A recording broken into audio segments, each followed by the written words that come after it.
There is a new period drama to watch on BBC One and BBC iPlayer called King and Conqueror, which is all about the events that take place before 1066 up to the Battle of Hastings, a very important period in the history of England. And coming from a film buff and from a history buff as well, big fan of history, I thought the show was pretty good. I thought it did a pretty good job in looking at that period that no one really has looked at before, and at least not to this scale.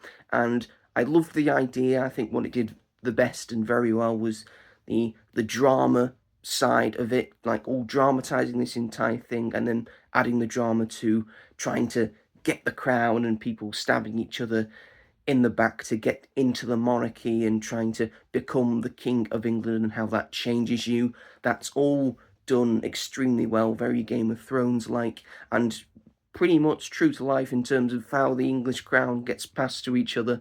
So, yes, that's probably my favourite thing about this. The action as well is all pretty good and pretty well done, and all the costumes and makeup look very accurate to the time period. Everything looks very good for the time, all like rugged and gritty and all that jazz. Where it falls down for me is the over dramatization of certain things. For example, having Harold Godwinson and William the Conqueror pretty much just knowing each other and having a relationship, despite the fact probably in real life they spoke two different languages and would rarely see each other because they were on two different countries.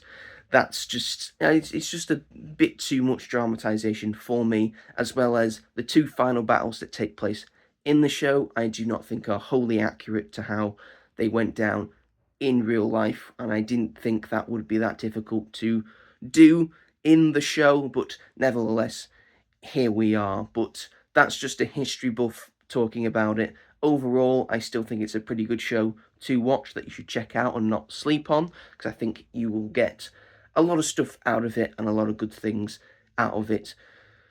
But that's just my opinion. For me, it gets a 7 out of 10.